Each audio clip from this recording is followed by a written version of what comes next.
Hi friends, good morning. இன்றைக்கி என்ன morning tiffin பார்க்கலாம் வாங்க. இன்றைக்கி வந்து பூரியும் உருளைக்கிழங்கு மசாலா தாங்க பண்ண போகிறோம்.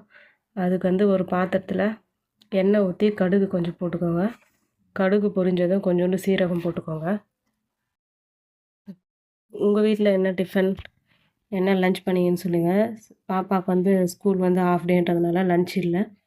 அதனால் லன்ச் இப்போ மெதுவாக செய்யலான்னு சொல்லிட்டு பிரேக்ஃபாஸ்ட் பார்த்தீங்கன்னா இன்றைக்கி வந்து பூரியும் உருளைக்கிழங்கு தாங்க பண்ணுறேன் ஃப்ரெண்ட்ஸ். ஏன்னா நம்ம வந்து ஸ்கூல் இப்போ வந்து கொஞ்சோண்டு சீரகம் போட்டுக்கோங்க. கடுகு பொரிஞ்சதுக்கப்புறம் சீரகம் போட்டுக்கோங்க. வெங்காயம் பார்த்தீங்கன்னா 3 வெங்காயம் வந்து நீல வாக்கில் கட் பண்ணி வச்சுருக்கேங்க. காரத்துக்கு வந்து ஒரு 4 பச்சை மிளகாய் எடுத்து வச்சுருக்கேன். சீரகம் பொரிஞ்சதும் கட் பண்ணி வச்சுருக்கிற வெங்காயம் 4 பச்சை மிளகா கீறிட்டு சேர்த்துக்கோங்க. அது வந்து நல்லா வதங்கட்டும். சில்வர் பாத்திரம் அப்படின்றதுனால அந்த மாதிரி ஒரு அடி பிடிச்ச மாதிரி இருக்குது. நான் கருகில் வெங்காயம் நல்லா தான் இருக்குது. வெங்காயம் வந்து பொன்னிறமாக வதக்கிக்கோங்க. இந்த டைமில் வந்து கொஞ்சோண்டு மஞ்சத்தூள், உப்பு வந்து போட்டுக்கோங்க. தேவையான அளவு உப்பு, மஞ்சத்தூள் போட்டுக்கோங்க. மஞ்சத்தூள் வந்து இன்றைக்கி கம்மியாக தான் போட்டிருக்கேன். இது ஒரு வதக்கிட்டு அதுக்கப்புறம் தண்ணி சேர்த்துக்கோங்க. அதுக்குன்னு ரொம்ப பொன்னிறமாக வதக்க வேணாம். வெங்காயம் லேசான பொன்னிறமாக வதங்கின பிறகு தண்ணி ஊற்றிக்கோங்க. தேவையான அளவு தண்ணி வச்சுக்கோங்க. தண்ணி வந்து கொஞ்சம் எக்ஸஸாகவே எடுத்துக்கோங்க. ஏன்னா நம்ம உருளைக்கிழங்கு போட்டதுக்கப்புறம் கொதிச்சதுக்கப்புறம் வந்து கொஞ்சம் கட்டியாயிடுங்க. தேவையான அளவு தண்ணி, உப்பு எல்லாம் வந்து செக் பண்ணிக்கோங்க. இந்த டைமில் நான் வந்து 4 உருளைக்கிழங்கு வந்து ஆல்ரெடி குக்கரில் போட்டு 3 விசில் வச்சு அது தோலெல்லாம் உரித்து மசித்து வச்சுருக்கேங்க. நீங்களும் மசிச்சுக்கோங்க. நல்லா இந்த மாதிரி ஜல்லிக்கரண்டி அதுமாரி வச்சு மசிச்சுக்கோங்க. ஏன்னா சூடாக இருக்கும் உருளைக்கிழங்கு. நான் வீட்டில் வந்து அந்த ஸ்மாஷர் இருந்ததுனால போட்டு ஸ்மாஷ் பண்ணிக்கிட்டேன்.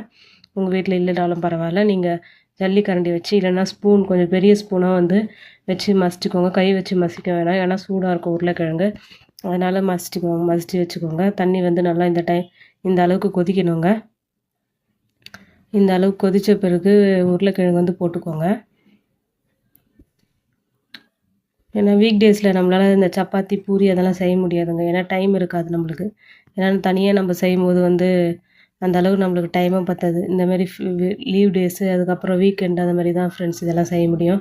இப்போ வந்து கொதிக்குது பாருங்கள் தண்ணி. இந்த டைமில் வந்து உருளைக்கிழங்கு சேர்த்துக்கோங்க.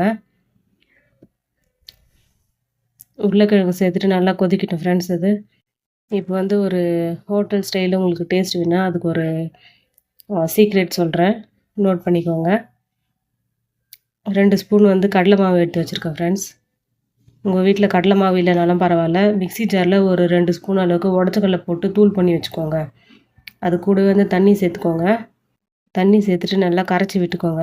ஏன்னா நீங்கள் இந்த கொதிக்கிற டைமில் வந்து ஸ்ட்ரெயிட்டாக கடலை மாவு போட்டிங்கன்னா அப்படியே உருண்டை ஆகிடும். அதனால் நீங்கள் வந்து 2 ஸ்பூன் கடலை மாவில் ஒரு 1/2 டம்ளர் தண்ணி சேர்த்து நல்லா இந்த மாதிரி உருளைக்கிழங்கு கொதிக்கிற டைமில் ஊற்றிட்டிங்கன்னா நம்மளுக்கு அப்படியே அந்த கடையில் இருக்கிற மசாலா மாதிரி கிடைக்கும் ஃப்ரெண்ட்ஸ். பூரி மசாலா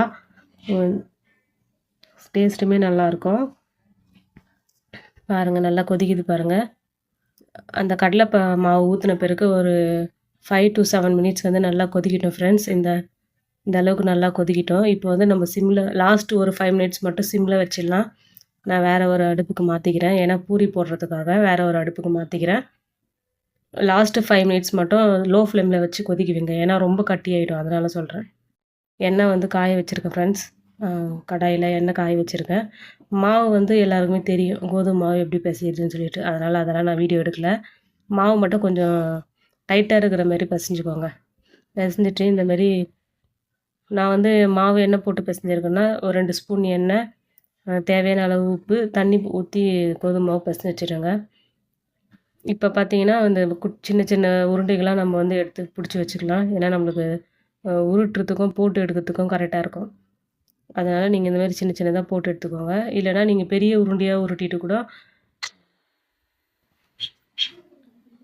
இதுக்கப்புறம் வந்து நீங்கள் பெருசாக ஒரு ரவுண்ட் பண்ணிவிட்டு கூட நீங்கள் டிஃபன் பாக்ஸ் மூடி அந்த மாதிரி இருந்துச்சுன்னா கூட சின்ன சின்ன ரவுண்டாக வந்து நீங்கள் ரவுண்ட் பண்ணி எடுத்துக்கோங்க. நம்மளுக்கு அதுக்கெல்லாம் டைம் இல்லை. அதனால் சின்ன சின்ன உருண்டை போடும்போது சின்ன சின்ன உருண்டையாகவே போட்டு நீங்கள் மாவு உருட்டி எடுத்துகிட்டு நீங்கள் எண்ணெயில் போட்டிங்கன்னா இந்த மாதிரி நல்லா புசு புசுன்னு வருங்க. மாவு மட்டும் கொஞ்சம் ரொம்ப திக்கான லேயராக இல்லாமல் ஒரு மெலிசான ஒரு லேயராகவே இருக்கட்டும் ஃப்ரெண்ட்ஸ். ரொம்ப திக்காக போட்டிங்கன்னா பூரி எழும்பாது. அதனால் வந்து நீங்கள் சாதாரணமான ஒரு இதில் தேய்ச்சி எடுத்துக்கோங்க மாவு. அது இந்த நிறைய சொல்லுவாங்க இதை போடுங்க அதை போடுங்கன்னு சொல்லிட்டு, அதெல்லாம் நம்மளுக்கு தேவையில்லை. வெறும் கோதுமை மாவு, உப்பு, கொஞ்சோண்டு எண்ணெய் போட்டு நீங்கள் பிசைஞ்சு மாவு டைட்டாக போட்டு பிசைஞ்சிங்களாவே இந்த மாதிரி நம்மளுக்கு பூரி வந்து நல்லா புஸ்ஸுன்னு கிடைக்குங்க. புஸ்ஸுன்னு கிடைக்கும். எண்ணெய் வந்து குடிக்காது பாருங்கள். சூப்பராக வந்துச்சு பாருங்கள். 2 பக்கமாக போட்டு பொன்னிறமாக வதக்கி பொன்னிறமாக ஆகிற வரைக்கும் 2 பக்கம் திருப்பி போட்டு எடுத்துக்கோங்க. அவ்வளோதான் ஃப்ரெண்ட்ஸ். நம்மளுக்கு பூரி நல்லா ஒரு டேஸ்ட்டான ஒரு பூரி கிடச்சிருந்து. நீங்களும் ட்ரை பண்ணி பாருங்கள். வீடியோ பிடிச்சிருந்தால் லைக் பண்ணுங்கள், ஷேர் பண்ணுங்கள், கமெண்ட் பண்ணுங்கள், சப்ஸ்கிரைப் பண்ணிவிட்டு பாருங்கள் ஃப்ரெண்ட்ஸ் சேனலில். அவ்வளோதான். ஓகே ஃப்ரெண்ட்ஸ், நெக்ஸ்ட் ஒரு வீடியோவில் பார்க்கலாம். பாய்.